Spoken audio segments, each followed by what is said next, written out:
এখন আছি নরসিংদীর মাধবদী থানার রায়নাদি এলাকা। এদিকে মাছ ধরা দেখছি আমরা। এখানে গ্রামের মানুষরা চারদিকে মাছ ধরছে। গ্রামের প্রাকৃতিক দৃশ্য আপনাদের দেখাই, খুব সুন্দর। এটা মাধবদী থানা। আজকে আবহাওয়াটাও খুব সুন্দর। এদিকে দেখা যাচ্ছে যে গ্রামীণ পরিবেশ আর দূরে বিল। রায়নাদি এলাকার নাম। এখানে গ্রামের মানুষরা মাছ ধরতেছে। এদিকে জালি রাখা, জালিতে মাছ ধরা হচ্ছে। তো তারা সেচের মাধ্যমে মাছ ধরতেছে। ওদিকে একটি দেখা যাচ্ছে যে ওদিকে পাতিলের মধ্যে মাছ ধরা, জালির মধ্যে মাছ ধরতেছে। বেশিরভাগ মাছই কই, শিং ও কই মাছ। তো এদিকে গ্রামের সবাই মিলে মাছ ধরতেছে। বলবো যে এটা উন্মুক্ত জলাশয় জায়গা, এখানে মাছ ধরাতে কোনো সমস্যা নেই, যে কেউ চাইলেই ধরতে পারবে।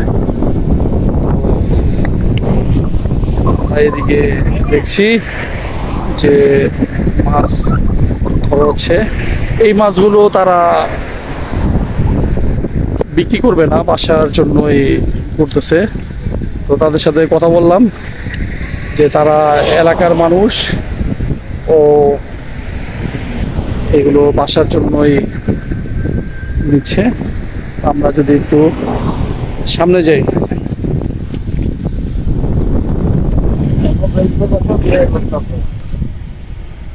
না সুন্দর তো অবস্থা ভাই।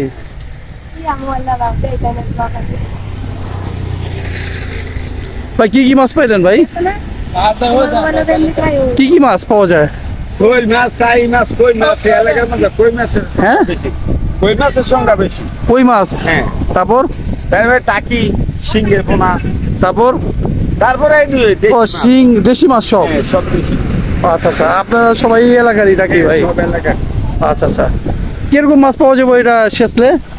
15-20 কেজি। 15-20 কেজি। ও আচ্ছা আচ্ছা। এখানে কি সবগুলো এলাকাতেই, সব এলাকাতেই মাছ পাওয়া যায় সব এরকম বিলে? এই জায়গাটা কি বিল নাকি জমিন আছে? জমিন। বর্ষাকালে বিল হয়ে যায় নাকি? হ্যাঁ, বর্ষাকালে পানি আসে না কেন? পানি আসে না কেন? বর্ষা হয় না তো। ও বর্ষায় বেশি হইতো।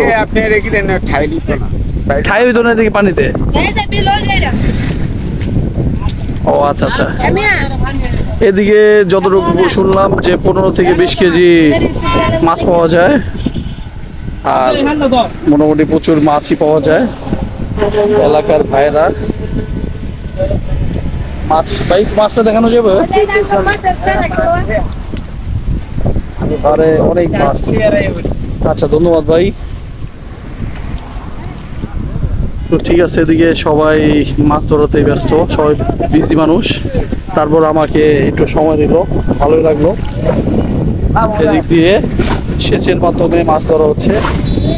বাইরে পরিশ্রম আছে মাছ ধরাতে, তো সব কাজেরই পরিশ্রম। মাছ ধরাতে পরিশ্রম, ভাইরা এলাকার গ্রামের মানুষ খুব পরিশ্রমী, যেটা আমাদের পক্ষে সম্ভব না। আমাদের পক্ষে একবার সেচ দিলেই শরীর ব্যথা হয়ে যায়। আর ভাইদের ইচ্ছা মতো সেচ দিতেছে, কাজ করতেছে। ওদিক দিয়ে দূরেও এলাকার ভাইরা কাজ করতেছে। তারা এলাকার ছাত্র যতটুকু জানতে পারলাম, আর কৃষিকাজের সাথে জড়িত। তো খুব ভালো একটা পরিবেশ, ভালোই লাগলো। তো এখান থেকে আমি বিদায় নিলাম। আমি মোহাম্মদ আবেদুর রহমান।